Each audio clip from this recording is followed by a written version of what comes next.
வணக்கம். இன்றைக்கி வெள்ளிக்கிழமை காலையில் நேரத்துலேயே குளிச்சுட்டு பதிகமெல்லாம் படித்தாச்சு. கிருஷ்ணர், சிறுவாபுரி முருகன் எல்லா சாமிக்கு அலங்காரம் பண்ணி சாமி கும்பிட்டாச்சு. இது எங்கள் குலதெய்வம் செல்லாண்டியம்மன். நைவேத்தியத்துக்கு பழம் வச்சாச்சு.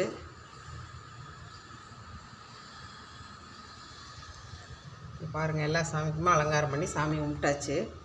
இன்றைக்கி இன்னொரு நைவேத்தியம் என்ன வச்சுருக்கிறேன்னா குதிரைவாளி பொங்கல் தான் வச்சுருக்கிறேன்.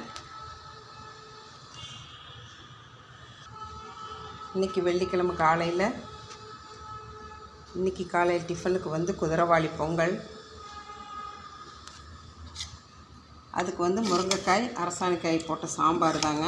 ரொம்ப டேஸ்ட்டாக இருக்குது. இந்த சாம்பாருக்கும் இந்த குதிரைவாளி பொங்கலுக்கும் ரொம்ப சத்தானது. பாசிப்பருப்பு எல்லாம் சேர்த்து நல்லா குழப்பாக வேக வச்சு நல்லா நெய்யில் சீரகம் மிளகு எல்லாம் போட்டு தாளித்து முந்திரி பருப்பு போட்டால் ரொம்ப நல்லாயிருக்கும். இதுதாங்க இன்றைக்கி காலையில் சத்தான சமையல். குதிரைவாளி பொங்கல், முருங்கைக்காய் அரசாணிக்காய் போட்ட சாம்பார்.